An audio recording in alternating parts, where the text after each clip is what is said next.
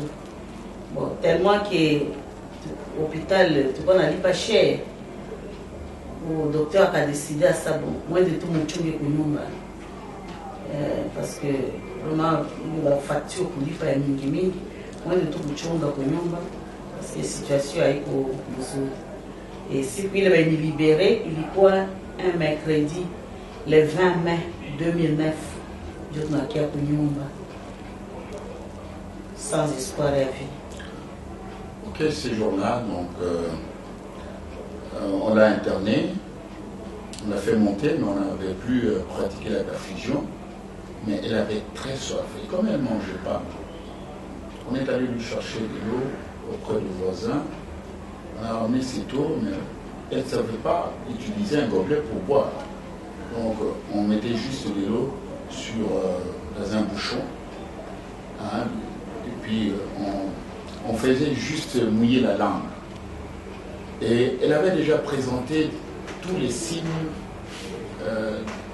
de quelqu'un qui allait en coma. C'est plus la main. Les médecins nous distrayaient. Il ne fallait pas manifester que la situation était désespérée. Et même les médecins n'étaient même pas sûrs qu'elle allait survivre. Mais curieusement, elle arrive le matin, elle est toujours en vie. Et 3 jours après, les médecins ont décidé qu'elle aille seulement attendre à la maison. Mais on ne dira pas que il faut aller attendre la mort. Maintenant, on vous dit, allez attendre à la maison. S'il y a un problème, vous allez revenir.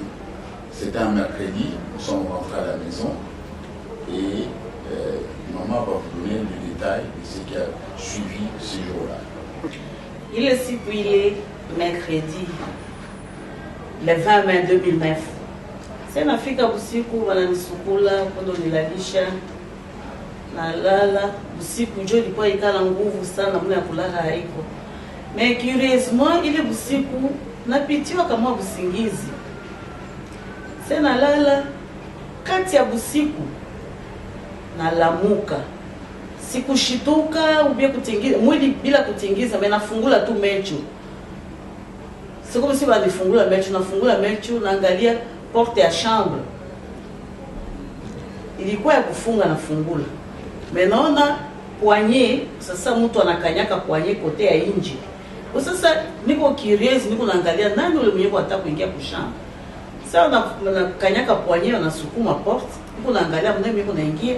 Macho yangu ya kuangalia hivi yako tasema usingiza iko ndoto. Naona batu 3 biko naingia ba maçon. Na ba tenir maçonnerie. Na bitu yote ya maçonnerie, bitu ya kuyenga nyumba tiku bakaro. Baiko 3. Cette nuit-là, comme d'habitude, après m'avoir lavé, on est allé me placer au lit. Bon, curieusement, ces jours-là, d'habitude, je ne dormais pas. Mais ces jours-là, j'ai eu un peu sommeil. J'ai dormi, mais très tard la nuit, je me suis réveillé. C'était comme si on m'a ouvert les yeux pour voir ce qui allait se passer. J'ai ouvert les yeux, je regardais vers la porte de notre chambre. J'ai vu le poignet bouger. J'étais curieuse de savoir qui fait bouger ces poignets. Et tout d'un coup, je vois la porte s'ouvrir. Et j'ai vu 3 personnes, des maçons, entrer dans la chambre. Semi na baona beba maçon wanaingia, nikasikia furaha mara moja. Nasikia espoir ya vie parce que si uboa tana manine si espoir ya kuishi tena. Naona mama napata nguvu, nasikia furaha. Micho nikabaadresse parole. Pesa mnakia kujenga jo ule mwenyewe kwa wa pili akanirepondre ça oui unaiwa kabisa tunakia kujenga. Si yule le phénomène naona c'est comme si c'est normal bajenge nyumba kati ya mwili yangu. Sasa bakamata ile bitu yote bana deposer kwangu. Ule mwenyewe kwa wa pili, maso wa pili alikuwa na carreau moi ya faïence ya bleu. Ali plonger kati ya mélange ya ciment blanc na mai. Sasa ikaanza kuattirer attention mimi unaangalia ile carreau ya bleu le batatia wapi. Sasa bana deposer bitu yule ya mwili ya mwemba sana mufe tu kazi kabisa sasa balikuwa très gentil, ilikuwa ntika sasa, no, leo tutakia kuacha tu vitu ya kazi, tutakia kufanya kazi kesho. Ces 3 personnes entraient, des maçons, avec des carreaux. Et curieusement, j'étais dans la joie. J'étais dans la joie et je leur ai demandé qu'est-ce que vous êtes venus faire? Ils ont dit nous sommes venus construire. Mais construire quoi? Et j'étais vraiment content de savoir qu'ils allaient construire sur mon corps. Mais ils sont venus déposer ces carreaux sur moi. Mais il y a quelque chose qui m'a attiré parce qu'ils ont introduit un carreau dans le mélange de ciment blanc et d'eau. Et je leur ai posé la question, est-ce que vous allez construire maintenant? Ils ont dit non. Nous sommes venus seulement déposer les histoires. Un détail important, quand ils sont entrés, les trois maçons, ils avaient le matériau de construction et l'outillage nécessaire pour faire ce travail-là. Et ils sont entrés, comme maman l'a dit. Il leur a posé la question, est-ce que vous allez commencer maintenant? Ils ont dit non, nous sommes venus seulement déposer les matériaux et l'outillage. Ces détails-là étaient quand même importants pour ajouter et compléter ce que maman avait dit.